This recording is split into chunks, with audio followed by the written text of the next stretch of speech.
Hi friends, இன்றைக்கி ஒரு புதுவிதமான நியூஸ்.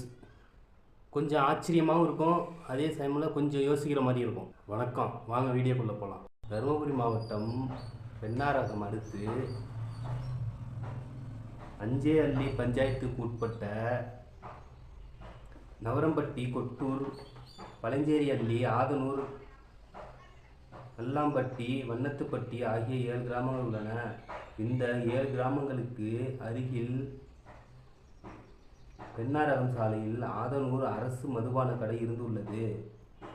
ஆனால் கடந்த சில மாதங்களுக்கு முன்பு இந்த கடைகள் அகற்றப்பட்டுள்ளது. இதனால் அங்கு உள்ள 7 கிராமத்து மக்கள் 20 கிலோமீட்டர் தூரம் நடந்து சென்று வாங்கியுள்ளதாக கூறப்படுகிறது.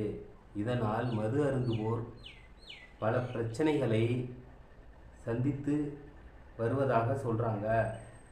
மேலும் இரவு நேரங்களில் வண்டியை எடுத்து ஒயின் ஷாப் போகும் குடிமகன்கள் விபத்து ஏற்பட்டு வருவதாகவும், மது பிரியர்கள் வீடு திரும்பும் வரை வீட்டில் உள்ள மனைவி பிள்ளைகள் பயத்துடன் இருப்பதாகவும் மது பிரியர்களின் மனைவிகள் கூறுகின்றனர்.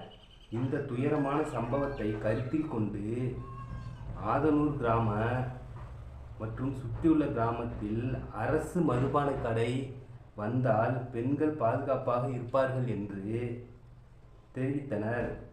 இந்த நிலையில் மதுபான கடை தங்கள் ஊரில் திறக்க வேண்டும் என்று 100க்கும் மேற்பட்ட ஆண்கள், பெண்கள் மாவட்ட ஆட்சியர் அலுவலகத்தில் வந்து மனு கொடுத்துள்ளனர். இதை பார்த்த மாவட்ட ஆட்சியர் ஆச்சரியத்தில் உறைந்து போய் நின்றார். ஹாய் ஃப்ரெண்ட்ஸ், வீடியோ பிடிச்சிருந்தா லைக் பண்ணுங்கள், ஷேர் பண்ணுங்கள், கமெண்ட் பண்ணுங்கள். உங்களுக்காக வீடியோ போடுற என்ன சப்ஸ்கிரைப் பண்ணி வச்சிங்க.